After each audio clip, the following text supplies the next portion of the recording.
And మీరు ఇందాకే చెప్పారు ఒక పెద్ద టాస్క్ ఇలాగ అందరినీ హ్యాండిల్ చేయడం అన్నది చాలా ఛాలెంజింగ్ మీకు. అయితే ఇందులో లక్ష్మి గారితో పాటు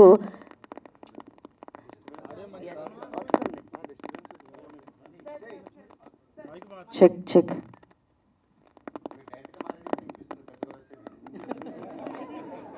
మీ నుంచి కూడా నేర్చుకుంటామండి, వాయిస్ లిమిటేషన్ కానీ వాయిస్ లౌడ్ సెన్స్ కానీ. So yeah, okay, clear. Yeah, so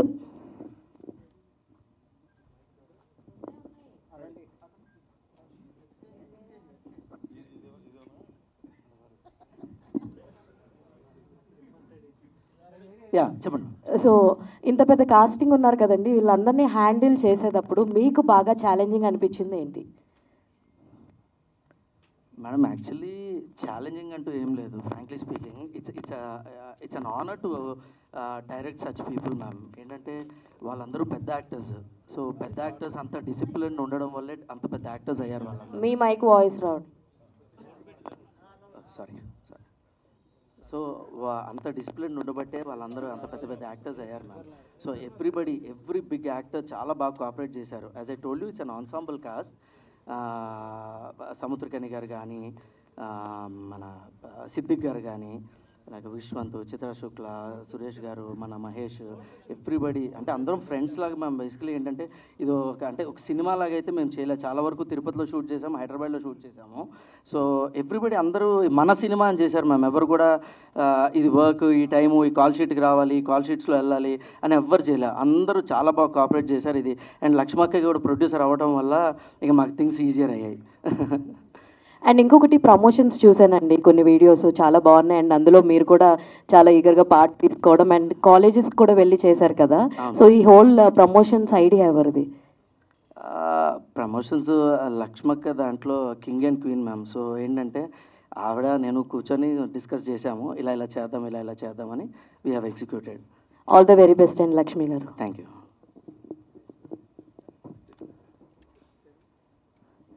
ma'am, congratulations first of all. మాకు చాలా చాలా బాగా అనిపించింది చూడంగానే. అండ్ మీరు అందరు ఇందాక తమిళ్లో కాప్ కింద చేశారు అండ్ ఇందులో చేస్తున్నారు కదా. సో మీకు బాగా అనిపించింది ఏంటి ఈ స్టోరీ చెప్పంగానే? Which element or which point మీకు బాగా నచ్చిందంటే ఏం చెప్తారు? One and only point, Mohan Babu గారితో యాక్ట్ చేసి ఒక అవకాశం వస్తుంది అంతే. దట్ వాజ్ మై 1-200, అదే that was my reasoning to be a part of this film. And పైగా ఈ కథ నాన్నగారు తీసుకొచ్చారు నాకు. So I was even more excited that he saw me in a certain way, in a certain role. So that was the reason. All the very best. Thank you ma'am. ఇది combination కోసం మోహన్ బాబు గారిని తీసుకున్నారా, లేకపోతే story demand చేయడం వల్ల మోహన్ బాబు గారిని తీసుకున్నారా? నేను లైఫ్లో ఎప్పుడు బిలీవ్ చేసేది ఏంటంటే కాస్టింగ్ వల్ల 80% ఆఫ్ ద సినిమా అయిపోతుంది. Who is right for the role. నేను నా లైఫ్లో ఎప్పుడు సినిమాకి తప్పు చేయలేదు. సో జస్ట్ బికాజ్ నాన్నగారు ఉన్నారు కదా అని నేను ఎన్ని సినిమాలు చేశాను, వచ్చి చెయ్యండి డాడీ అని ఎప్పుడూ అడగలేదు నేను. ఈ సినిమాకి ఆయన కరెక్ట్ అనిపించి ఆయన్ని అప్రోచ్ అయ్యి మీరు కూడా చేస్తారా అని ఆయన వెంటనే ఒప్పుకునే మనిషి కాదు. ఆయన 1కి 100 సార్లు ఆలోచిస్తారు. బట్ ఆయన దగ్గర నుంచి వచ్చింది కాబట్టి there was already a role written for him. మిగతా కాస్టింగ్ అంతా మేమే చేసాం. అండ్ ఈ మధ్యకాలంలో ఒట్టి తెలుగు సినిమా కాకుండా when we want to approach a wider audience, అందుకే ఆన్సాంబుల్ కాస్టింగ్ లాగా సముద్రకని గారు తమిళ్లో తెలుసు, చిత్ర శుక్ల నార్త్లో తెలుసు, విశ్వంత్ ఇక్కడ చాలా సినిమాలు చేస్తూ ఉన్నారు. And Siddique garu he's considered like a god in Malayalam. So అందరూ ఒక పోస్టర్ మీద ఉంటే ఆ అందం చాలా డిఫరెంట్గా ఉంటుంది అని. మా Mahesh and Suresh garu were all a part of this journey.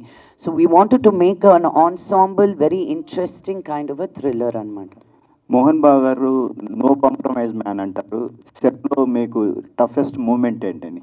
Every day with him is toughest moment. ఆయన యాక్ట్ చేసేటప్పుడు నేను ఊరికి ప్రొడ్యూసర్గాను ఒక యాక్టర్ ఒక డాటర్గాను వస్తే నా లైటింగ్ డబడబా అంటుందండి వాళ్ళు రెడీయా. సో అలా అనుకున్నప్పుడు నన్ను బాగా ప్యాంపర్ చేస్తారు. ఇది తీసుకొచ్చి పెట్టండి రా పాపకి, అది పెట్టండి, ఇది చేయండి, చైర్ సరిగ్గా వేయండి, ఇలా చేయండి. అసలు చూసుకోవడం ఎలా ఉంటుందో అది నాకు మనోజ్ వాజ్ దట్ ప్రయాణం సినిమా అప్పుడు మా డాడీ కంటే బాగా చూసుకున్నాడు నన్ను మలేషియా తీసుకెళ్ళాలి. నెవర్ ఫర్గెట్ దాట్, బికాజ్ మా నాన్న చూసుకున్నట్టు ఎవరు చూసుకోలేరు అన్న ఫీలింగ్. బట్ ఒక షూటింగ్కి వెళ్ళినప్పుడు దట్ ఈస్ మనోజ్ కూడా అలా నాకు ఫస్ట్ టైం నా తమ్ముడు పెరిగిపోయాడు, he is also become a man అన్నది ఈ ప్రయాణం. అప్పుడు నేను అమెరికాలో ఉండేదాన్ని, నేను మలేషియా వచ్చాను మనోజ్ తోటి ఉందామని. నా ప్రతి మీలు షూటింగ్లో ఉంటూ కూడా అక్క ఎక్కడికి వెళ్తున్నావు, ఎవరు తీసుకెళ్తున్నారు, ఏం చేస్తున్నారు, ఆ టేకింగ్ కేర్ అనేది I enjoy it a lot. ప్రయాణం సినిమా వరకు నీకు క్లారిటీ రాలేదా నా గురించి? లేదు, as an actor and how you will take care of మీ నాన్న, like I fell, you know what I mean. నోర్మై ఓ సారీ సారీ సరే సరే సరే సరే సరే సరే సరే సరే కట్ అయిన తర్వాత చెప్తాను నీ సంగతి. బట్ ఈ సినిమా అప్పుడు ఆయన వచ్చి నా నచ్చలేదంటే నాకేమో ఫటాఫట్ నాకేమో ఆయనకి నచ్చినా నచ్చకపోయినా నా మీటర్ తిరుగుతూనే ఉంటుంది కదా. ఆయనకి ఒక సీన్ ఒక రోజు నచ్చలేదు, నేను చేయను అని వెళ్ళిపోయారు ఆయన. గుర్తుందా?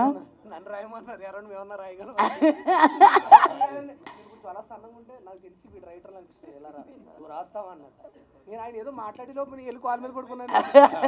వేరే వాడు కోపపడేలోపు మేము వెళ్ళి కాల్ మీద పడుకుంటున్నాం. ఆయన ఎవరి మీద కోపడుతున్నారు అనుకో, ఇద్దరు ముగ్గురు వచ్చి పడిపోతున్నారు కాల్ మీద. నేను అన్న లేకుండా మిమ్మల్ని మీ మీద కాదు కోపడుతుంటే వాళ్ళ మీద అని చెప్పా. జస్ట్ ఎవరైనా ఒకరు తిడుతున్నారు అనుకైనా ఇంకో నలుగురు అలా పడుకుంటున్నారు, లెగట్లేదు, తలగాడేసుకుని ఆయన కాల్ మీద. నేను అన్న నూరే ఆయన కదరా తిడుతుంటా మీరెందుకు పడుకు, ఏమో కంగారు వచ్చేసిందన్న అంటున్నారు. ఆడే జిఎంఆర్ అని ఒకడు ఉండేవాడు, ఎవరిని తిట్టినేసాడు, జిఎంఆర్ గుర్తున్నాడు, కానిస్టేబుల్ చేశాడు. వాళ్ళు ఎవరినో మేకప్ మీద తిడుతుంటే వెళ్ళి పడుకున్నాడు. మొత్తం లెగరా అంటే లెగడే, నువ్వు లెగితే పని మేము పడుకుంటాం కదంటే వాళ్ళు లెగట్లాడు ఆ కంగారు. అది జరిగింది. అండ్ నాన్నగారు ఈవినింగ్ 6 తర్వాత షూటింగ్ చెయ్యరు. అలాంటిది క్లైమాక్స్ అప్పుడు ఆయన 1 గంట వరకు 2 గంటల వరకు ఆ ఫైట్ సీక్వెన్స్లో ఆ పొగలో ఆయన్ని ఉంచడం కూడా జరిగింది. ఆయన అది ఇంకెవరి కోసం కాదు, నా కోసమే చేశారని తెలుసు. So I'm really grateful that as an artist and as a father this is a dream come true for me. నేను డాడీతో ఎన్నో రోజుల నుంచి ఇప్పుడు ఒక కామెడీ చేయాలి, ఒక పీకు లాంటి సినిమా చేయాలని కోరిక. నేను బయటికి చెప్తున్నాను, మీ ఎవరికైనా ఒక మంచి కథ ఉంటే please let's do it. Ma'am మీరే 3-4 క్వశ్చన్లు అడిగేస్తున్నారే. ఇంకో లాస్ట్ నాన్నగారు నెగిటివ్ షేడ్స్తోని కెరీర్ ప్రారంభించి హీరో అయ్యారు. మీరు ఐరేంద్రి ద విలన్గా స్టార్ట్ చేసి లీడ్ యాక్టర్ అయ్యారు. ఇప్పుడు మనోజ్ నెగిటివ్ షేడ్ చేశారు, ఎలా అనిపిస్తుంది మీ ఫ్యామిలీలో? I think Manoj is a versatile actor అండి. నాకు వాడి మీద చాలా కోపం, అది 1,00,000 సార్లు వాడికి ఇంట్లోపల చెప్పిందే. నేను ఏడ్చుకున్న రోజులు ఉన్నాయి, నేను మళ్ళీ ఎప్పుడు తెర మీద చూస్తాను అని. నిన్న మనోజ్కి ఎలా అనిపించిందో నాకు తెలియదు, కానీ నా సంతోషానికి మటుకు there is no bounds. Because ఒక మంచి ఆర్టిస్ట్ని ఎల్లప్పుడూ చూస్తూ ఉండాలనిపిస్తుంది. అండ్ నా తర్వాత ఈ ఫ్యామిలీలో టాలెంటెడ్ మనోజే. No but jokes apart, he is the most talented. నేను ఈ సినిమాలో నా సాంగ్కి కానీ, నా ఫైట్కి కానీ, నా ట్రైలర్కి కానీ, నా టీజర్కి కానీ, నా కాస్టింగ్కి కానీ, నా కథ మొత్తం అయినప్పుడు కానీ ప్రతి అడుగులోనూ నేను మా నాన్నకు చూపించలేదు, విష్ణుకు చూపించలేదు, ఎవ్వరికి చూపించలేదు. మనోజ్ ఒక్కడనే నమ్మాను నేను. వాట్ హీ వాజ్ సేయింగ్, తన his input means the world to me. ఇంకా ఎవరికి నచ్చినా నచ్చకపోయినా మనోజ్ ఇది బాగుంది అంటే ఇంకా అది శిలాశాసనం నాకు. Because not as a brother but as an artist, as a talent. ఒక మ్యూజిక్ పరంలో పట్టు కానీ, తనకి ఒక డైలాగ్ డెలివరీలో పట్టు కానీ. నేను సినిమా చూసి షాక్ తిన్నది ఏంటి తెలుసా, మనోజ్ ప్రయాణం, బిందాస్, దొంగ దొంగది ఇలాంటి సినిమాలు తీసి మీకు కామెడీ టైమింగ్లో అందరినీ అల్లరించాడు. ఇంత ఒక సూపర్ హీరో విలన్ లాగా ఉండి టు హోల్డ్ దట్ స్పేస్ అనేది మామూలు విషయం కాదు. As a comedy timing actor నువ్వు అక్కడ చూస్తే హీఈస్ ఓన్లీ సీరియస్ యాక్టర్ అన్న ఫీలింగ్ ఇచ్చాడు నిన్న. సో ఆ రేంజ్ ఉన్నప్పుడు ఒక హీరో కాదు, ఒక విలన్ కాదు, ఒక కమీడియన్ కాదు, నా తమ్ముడు ఒక్కడే అన్నీ చేయగలుగుతాడు. ఒక హీరో చేసినాడు, హీరోగానే మిగిలిపోకుండా అన్ని రకాల్లోనూ ఏ షూ వేసినా ఐ కాల్ హిమ్ వాటర్. ఒక ఆర్టిస్ట్గా అన్నప్పుడు మీరు మంచినీళ్ళలాగా ఉండాలంట. గ్లాస్లో పోస్తే గ్లాస్ షేప్ తీసుకోవాలి, బాటిల్లో పోస్తే బాటిల్ షేప్ తీసుకోవాలి. నేను నేర్చుకుంది అది. అండ్ నాకు ప్రౌడ్ ఏంటంటే ఒకే కేటగిరీలో ఉండిపోకుండా మనోజ్ నేను మళ్ళీ రావాలి అన్నప్పుడు తనకి నచ్చిన సినిమాతోటి హీరోగానే రావాలి, ఫలానా క్యారెక్టర్ తోటే రావాలి అని ఆలోచించలేదు. అది మనోజ్ గొప్పతనం. నాకు ఈ క్యారెక్టర్ మంచిది, నేను ఇది చేయగలుగుతాను అని ఒక చిన్న హీరో కాదు, పెద్ద హీరో అని కాదు, క్యారెక్టర్ని నమ్మి ముందుకు వచ్చాడు చూడు, దట్స్ హిస్ గొప్పతనం. సో లక్ష్మి గారు హాయ్ అండి, కంగ్రాచులేషన్స్, చాలా బాగుంది ట్రైలర్. అండ్ అంటే మీ కెరియర్లో చాలా సినిమాలు చేశారు కదా, అంటే నాన్నగారితో ఫస్ట్ మూవీ, అంటే ఈ మూవీతోనే నాన్నగారితో చేయాలని ఎందుకు అండి? అంటే బిఫోర్ మూవీలో ఏదైనా చాలా బిగ్గెస్ట్ రోల్స్ కూడా మీరు చేశారు, సో అలాంటి వాటికి కాకుండా ఈ మూవీ ద్వారా చేయాలని ఎందుకు వచ్చింది? అన్ని కాంట్రాస్ట్ క్వశ్చన్ అడుగుతారు, చెప్తాను. పాండవులు తుమ్మిదప్పుడు వీళ్ళని బాగా అడిగాను, రే ఒక్క పాటలో పెట్టండి రా నన్ను, మీ ముగ్గురితోటి ఒక్క సీను మళ్ళీ ఎప్పుడు వస్తుందో అని ఇదిగో అదిగో అల్లదుగో అనుకుంటూ అసలు నన్ను రానిలేదు సెట్ లోపలికి. అది కూడా నాతో నేర్పించేశారు కదా. వద్దురా వద్దు, ఇప్పుడు let's not dig the past. But అక్కడి నుంచి ఒక అన్నిటికీ టైమింగ్ కుదరాలి, రైట్? ఇంటెన్షన్ అనేది ఉండేది. నేను చెప్పాను కదా, పీకు లాంటి సినిమా 2-3 కామెడీ సినిమాలు తీసుకెళ్తే మా నాన్న ఇలా తీశాడు. But he also has to feel like an artist, నాకు చెయ్యాలి అనిపించింది అని. టైమింగ్ కుదిరింది, ఆ స్టార్స్ అన్ని ఇప్పుడు అలా అయినాయి. So that's why we're able to do the film now. Yeah, one out of the box question, అంటే అందరూ ప్రతి ఒక్కరు అడుగుతున్నారు what is your diet plan అని, సో ఏమని చెప్తారా? నా డయట్ ప్లానా? డైట్స్ వీడు మనోజ్ చెప్తాడు మీకు. నేను తినేటప్పుడు ఇంకా తింటున్నావు అని అడిగే టైప్ వీడు. నేను మెల్లిగా అన్ని, నాకు మనోజ్ ఆర్డర్ ఇస్తే ఆ టేబుల్ నుంచి ఈ టేబుల్ వరకు ఆర్డర్ ఇస్తాడు, నేనేమో ప్రతిదీ టేస్ట్ చేస్తాను అనమాట. వాడికి ఫస్ట్ ఏదైనా నచ్చితే గెట్ 2 more అంటాడు, అక్కడ పొట్ట ఫుల్ అయిపోద్ది. సో నేను ప్రతిదీ తినేటప్పుడు మళ్ళీ నన్ను చూసి ఎంతసేపు తింటావు, ఇంకా తింటున్నావా, మళ్ళీ తింటావా, ఇవన్నీ మనోజ్ నన్ను అడిగిన రోజులు ఉన్నాయి. అవును, సో నేను శుభ్రంగా అన్నీ తింటానండి, బట్ ఏది ఏ టైంలో ఎలా తినాలో అని కొంచెం అవగాహన పెట్టుకుంటాను అంతే. మనోజ్ అన్న క్వశ్చన్ కాదు, కంగ్రాట్స్ అన్న. Thank you. ఎందుకంటే మిమ్మల్ని మేము ఎలా చూడాలనుకుంటున్నాం ఈ మధ్యకాలంలో అలా వస్తున్నారు, so congrats and thank you so much. ప్రతిసారి ఇలాగే ఉండండి మాకు కొంచెం అందుబాటులో. Thank you I love you తమ్ముడు, thank you so much. Lakshmi garu ఒక క్వశ్చన్ అండి, అంటే శ్రీ లక్ష్మీ ప్రసన్న పిక్చర్స్ అనేది చూసి మాకు చాలా గర్వకారణం. ఎప్పటి నుంచో సినిమాలు చేశారు, 82లో స్టార్ట్ చేశారు, 15 వరకు 2015 వరకు బాగానే చేశారు సినిమాలు. తర్వాత గ్యాప్ వచ్చింది 10 సంవత్సరాలు, మళ్ళీ ఇప్పుడు చూస్తున్నాం పోస్టర్ మీద. సో మీ పేరు మీద స్టార్ట్ చేశారు కాబట్టి ఆ బ్యానర్ని మీరు కంటిన్యూ చేస్తారా? తర్వాత మీరు కూడా సినిమాలు తగ్గించారు ఈ మధ్య, ఏదో ఆదిపర్వం వచ్చింది కానీ అవి కొంచెం లేట్ అయింది. సో కంటిన్యూ ఇప్పుడు మన ఎలాగా బాగా ఫ్యామిలీలోకి వచ్చారు, సో మీరు కూడా కంటిన్యూ సినిమాలు చేస్తారా? ఈ గ్యాప్ రావడానికి కారణం ఏంటంటారు? ఏమంటే నా దగ్గర కథ తీసుకొచ్చినప్పుడల్లా మీరే చెయ్యాలండి అంటారు, ఇంట్లోపలికి వచ్చినప్పుడు మీరు కూడా ప్రొడ్యూస్ చేస్తారా అని అడుగుతారు. This is become the common thing. ఒక ప్రొడక్షన్ అనేది అంత ఈజీ కాదు. మీరు అనుకొని వచ్చేసి నేను ప్రొడ్యూస్ చేయమంటే, ఈ రోజు కూడా మోహన్ లాల్ గారితో ఒక మంచి సినిమా ఉందండి ప్రొడ్యూస్ చేస్తారా అని. I have to believe in the story. It's not that ఏదో మామిడి చెట్టుకి కాయట్లేదు నాకు, యూనో ఇట్స్ అల్టిమేట్లీ ఆ కష్టం. సో నేను ఇదే చేస్తాను అదే చేస్తానని లేదు. తమిళ్లో ఒప్పుకున్నాను, మలయాళంలో చేశాను. నాకు ఇంట్రెస్టింగ్ కథలు వస్తే 100% చేస్తానండి. I'm an artist first. చాలా చాలా చాలా కొండలు దాటి చాలా సముద్రాలు ఇది నేను ఒక ఆర్టిస్ట్గా నిలదొక్కుకోగలిగాను తెలుగు ఇండస్ట్రీలో. దీన్ని ఎందుకు వదులుకుంటాను? This is my first love. So నాకు any good movies I get, I'm open. నేను ఇంతే సినిమా అంత క్యారెక్టర్ అలా కాదు, ఏది ఉన్నా ఒక్క సీన్లో చేసినా అది it has to have some value to that film. So banner గురించి లక్ష్మీ ప్రసన్న బ్యానర్కి నాకు సంబంధం లేదండి, అది నా పేరు పెట్టుకొని మా డాడీ చేసేది. నా బ్యానర్ మంచు ఎంటర్టైన్మెంట్, నేను మా తాతగారి పేరు పెట్టుకొని చేస్తున్నాను. సో దాంట్లో నేను కంటిన్యూస్గా చేస్తున్నా. ఆ శ్రీలక్ష్మి ప్రసన్న పిక్చర్స్ని మోహన్ బాబు గారిని అడగండి. Okay, thank you. లక్ష్మి గారు హాయ్ అండి. ఆల్రెడీ మీ ఫ్యామిలీలో 2 హిట్లు పడినాయి, కన్నప్ప ఒకటి, మిరాయి ఒకటి. మీకు మీ బ్రదర్కి ఉన్న బాండింగ్ అంటే మేము ఒక వీడియో చూసాము, సినిమాల్లో బాండింగ్ చూస్తుంటాం, బట్ ఒక రీల్లో మీరు ఎంత ఎమోషనల్ బాండింగ్ ఉందో మీ ఇద్దరి మధ్యన మేమంతా చూసాము.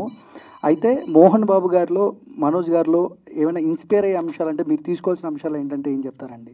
బాగా ఇన్స్పైర్ చేసే అంశాలు మిమ్మల్ని వాళ్ళిద్దరిని కంపేర్ చేసి చెప్పాలా ఇప్పుడు నేను? అంటే మీరు బాగా అంటే మా తమ్ముళ్ళలో ఇది ఇన్స్పైర్ అవ్వచ్చు, మోహన్ బాబు గారిలో ఇది అవ్వచ్చు అని ఏమైనా ఉన్నాయంటారా? Manoj comeback is an inspiration అండి.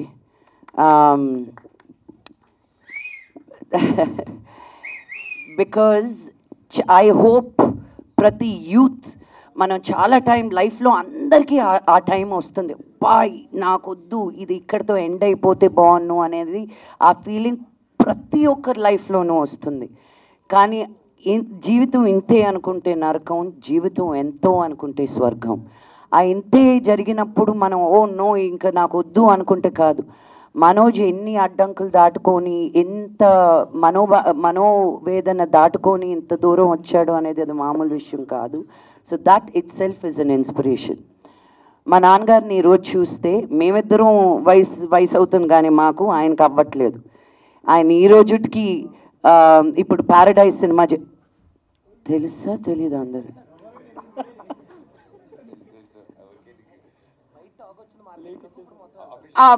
నేను చెప్పాను పోండి, మరి నాని ఏమనుకోడు. అఫీషియల్గా రాలేదా? ఓ అనుకున్నా, విన్నానండి నేను. దొరికేసానా ఏంటి? ఓ చేస్తే అని విన్నానండి, ఇంకో సినిమా ఏదో చేస్తున్నారని. ఆ సినిమాకి ఆయన క్యారెక్టర్కి ఆయన ఫోటోలు తీసుకునేటప్పుడు అమ్ముడు ఇచ్చుడు నా బాడీలో ఆయనకున్న మసిల్స్ నాకు లేవు. He's weight training continuously because ఆ క్యారెక్టర్కి ఒక సర్టన్ లుక్ ఉండాలి అని. ఈ వయసులో ఎవరు వచ్చి చేసింది వెళ్ళిపోదాం. చాలామంది యాక్టర్స్ మనకు తెలుసు ఒక సెట్కి వచ్చి 2 అవర్లే పనిచేసి నేను ఎంతకంటే చేయను అని చెప్పి, బికాజ్ వాళ్ళు ఒక హిస్టరీ ఉంది, నేను ఒక సీనియర్ ఆర్టిస్ట్ని అని. నాన్నగారు సెట్కి వస్తే ఒక చిన్న బిడ్డలాగా బిహేవ్ చేస్తారు. అది ఫస్ట్ టైం డైరెక్టర్ అవని, ఎంత పెద్ద డైరెక్టర్ అవని. సో సెట్లో he's a very very very inspiring man. ఫ్యూచర్లో ఏమైనా మీ బ్యానర్లో మనోజ్ గారిని పెట్టి ఏమైనా సినిమా తీసే అవకాశం ఏమైనా అంటారా? ఎస్ అండి, వాటితోటే చేయాలని ఉంటుంది నాకు. నేను ఇక్కడికి వచ్చింది కూడా నేను మీకు తెలుసా అని ప్రొడ్యూసర్గా చేశాడు నన్ను. జుమ్మంది నాదో అని ప్రొడ్యూసర్గా చేసి ఒరే నువ్వేరా నన్ను లాక్ చేసింది ఇక్కడ, ఊకొడతారా ఉలికి పడతారా అని చేయించారు అని ఐ జస్ట్ రియలైజ్. ఇప్పుడు పాన్ ఇండియా విలన్ అయ్యాడు కదా యాక్టర్, పాన్ ఇండియా యాక్టర్ అయ్యారు కదా మనోజ్ గారు. అంటే కొంచెం రెమ్యునేషన్ కూడా కొంచెం పెరుగుంటుంది కదా. అక్క కోసం ఫ్రీగా చేస్తాడని అనుకుంటున్నాను నేను. లక్ష్మి గారు అంటే ఏంటి వాటికి కలిపి ఇప్పుడు ఇచ్చేయమంటున్నావా? లక్ష్మి గారు ట్రైలర్ చూశాను, చాలా బాగుంది. ట్రైలర్లో మీరు యాక్ట్ చేసిన పోలీస్ క్యారెక్టర్ చేశారు కదా, ఆ క్యారెక్టర్ చూస్తుంటే విజయశాంతిలా కనిపించారు మాకు. మీరు ఎందుకు హీరోయిన్ ఓరియంటెడ్ మూవీస్ ఎందుకు తీయట్లేదు? సినిమాలకు ఎందుకు దూరంగా ఉంటున్నారు? నేను నిజంగా ఉండట్లేదండి బాబు. నేను ఇక్కడ నాకు సినిమాలు తక్కువ అయ్యాయని నేను బాంబేకి వెళ్తున్నాను. మేము అభి హిందీ బీ సీఖ్ రही हूं. ఒక లాంగ్వేజ్ కాదు, నాకు కొరియాలో కే డ్రామా చేయాలని ఉంది. ఇక్కడి నుంచి ఎవరైనా కొరియన్స్ ఎవరైనా ఉంటే please. I don't restrict my self ఇలాగే చెయ్యాలని అండి. ఏమో పీపుల్ నన్ను చూసే విధానం ఎలా చూస్తున్నారో తెలీదు. మన తెలుగు వాళ్ళు తెలుగు యాక్టర్స్ కంటే బయట నుంచి తీసుకొచ్చి నన్ను ఎందుకు మాట్లాడేసి బయట వాళ్ళని తీసుకొచ్చి మీరు సినిమాల్లో పెట్టుకుంటారు కానీ తెలుగులో ఉండే యాక్టర్స్ని చాలా తక్కువ ఎంకరేజ్ చేస్తారు మీ తెలుగు ఇండస్ట్రీలో. అది మీరు ఇండస్ట్రీలో ఉండే వాళ్ళని అడగాలి. యా మనోజ్ గారు, ఫస్ట్ ఆఫ్ ఆల్ కంగ్రాచులేషన్స్ అండి, బౌన్స్ బ్యాక్ ఇచ్చారు. థ్యాంక్ యూ అండి. నిన్న చూసాం, వీడియో పెట్టారు, అమ్మగారి ఆశీస్సులు తీసుకున్నారు. నాన్నగారి ఆశీస్సులు కూడా ఏమైనా వచ్చాయా? నాన్నగారి ఆశీస్సులు కూడా ఏమైనా వచ్చాయా? 100% ఆయన ఆశీస్సులతోనే కదండి ఇక్కడ వరకు ఉన్నాను. మీకు మీ నాన్నగారి ఆశీస్సుల వల్లే మీరు ఇక్కడ వచ్చి నన్ను క్వశ్చన్ అడుగుతున్నారు, అంతే కదా. లవ్ యూ అండి. ఇంకోటి మిరాయిలో విలన్గా బాగా చేశారు అంటున్నారు, కానీ మీరు హీరోగా కూడా బాగా చేస్తారు. హీరోగా ఎందుకు చేయట్లేదని? సిగ్నల్ బ్రేక్ అయింది. హీరోగా ఎందుకు చేయట్లేదు అని చేస్తాను. నెక్స్ట్ డేవిడ్ రెడ్డి అని స్టార్ట్ చేసామండి. అండ్ అలాగే రక్షక్ అని there quite few interesting projects అవి వస్తున్నాయండి. Wish all the best. Thank you so much అండి.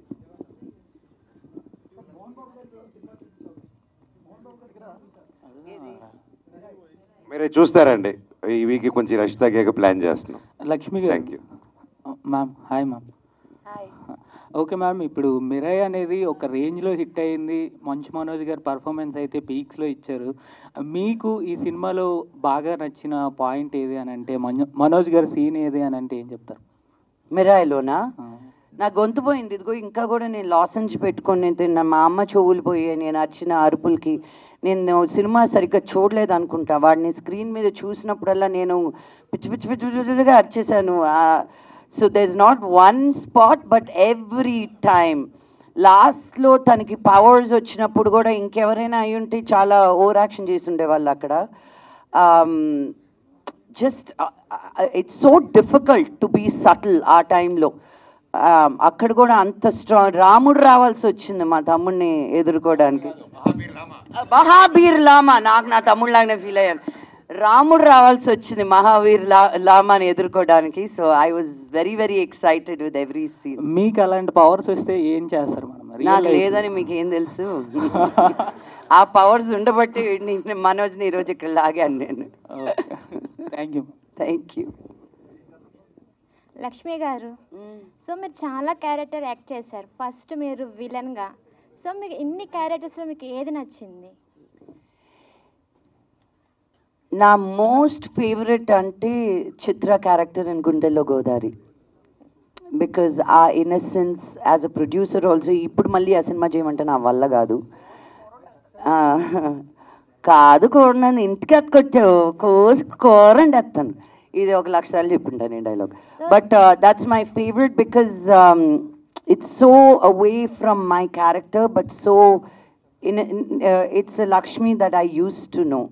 సో అసలు దక్షలో మీరు ఒక్క అమ్మాయి గురించి బాగా ఎక్కువ చూపిస్తున్నారు, మాకేం చెప్తారా అమ్మాయి?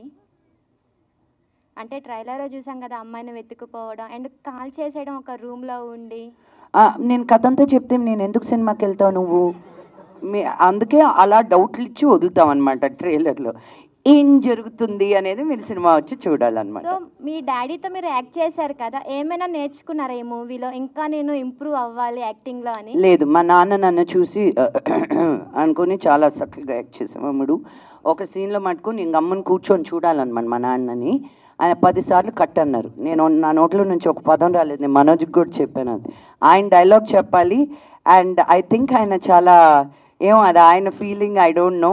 నేను ఆయన కళ్ళల్లో పెట్టి లాక్ చేశాను. మరి అలా కళ్ళల్లో కళ్ళు పెట్టి నాన్నగారితో ఎప్పుడు అలా మాట్లాడడం ఉండదు. But I think as a character నాకేమో ప్యాంట్ అంతా తడిచిపోయింది కాళ్ళంతా, బట్ ఇక్కడ మటుకు నేను అంటున్నాను but I don't show anything on my face. So నాన్నగారు వంగి నాతో డైలాగ్ చెప్పాలి అండ్ ప్రతిసారి కట్ కట్ అని అది సరిగ్గా రాలేదు. ఆ లైట్ ఏంటి అలాగా, సౌండ్ ఏంటి ఇలాగా, నువ్వు ఉన్నావుగా ఆ రోజు. So that was my most exciting frame with that. And నాన్నగారితో ఎప్పుడు నేర్చుకునేది ఏంటంటే ఆయన డిసిప్లిన్. ఎక్కడికి వచ్చినా he so well prepared one he comes. ఏం జరుగుతుందని రారు సెట్ లోపలికి, అన్నీ ఏం తెలుసుకొనే వస్తారనమాట. ఆయన బ్లాకింగ్ అన్నీ ఎవ్రీథింగ్. సో క్వశ్చన్ అడిగి ఆన్సర్ వినలేదు నువ్వు. థ్యాంక్స్. మహేష్,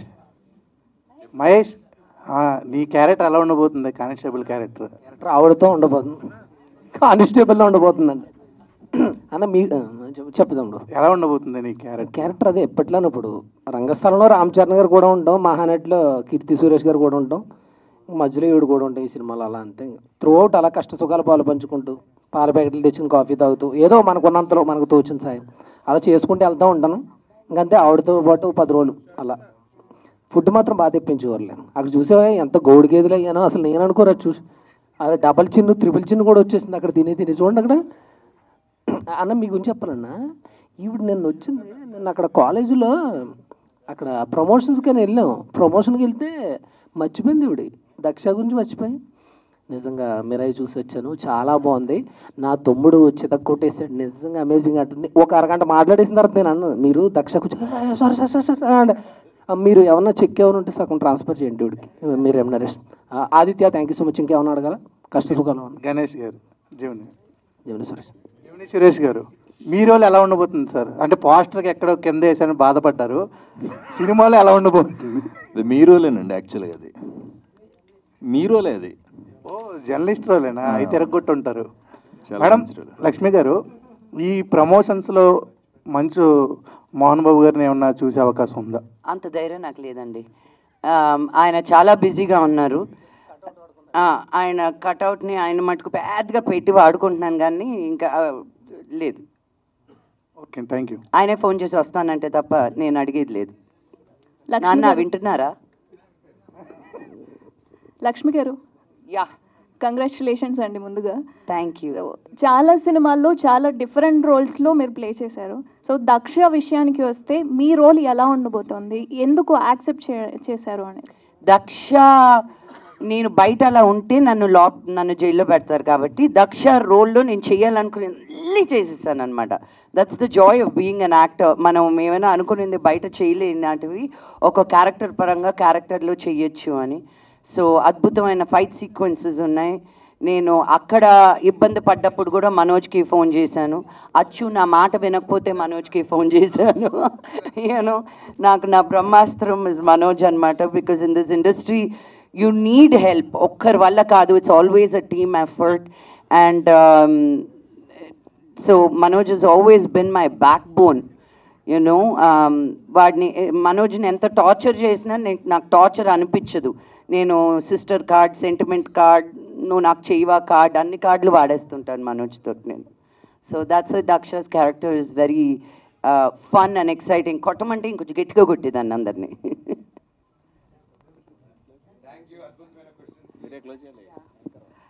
థ్యాంక్ యూ అండి. It was lovely meet and greet and chit chat with. అది నేను చాలా చాలా చాలా సంతోషపడుతున్నాను. నాన్నగారు సినిమా వాళ్ళే చేశారు, నిన్న మనోజ్ సినిమా వాళ్ళే చేశారు, నెక్స్ట్ నా సినిమా కూడా వాళ్ళే చేస్తున్నారు మైత్రి వాళ్ళు. వాళ్ళకి ఇది హ్యాట్రిక్ అవ్వాలని మనస్ఫూర్తిగా కోరుకుంటున్నాను. అండ్ ఆంధ్ర సీడెడ్ ఏమో చాగంటి ఫిల్మ్స్ చేస్తున్నారు. So thank you very much. September 19th, Daksha in theatres close to you. Thank you.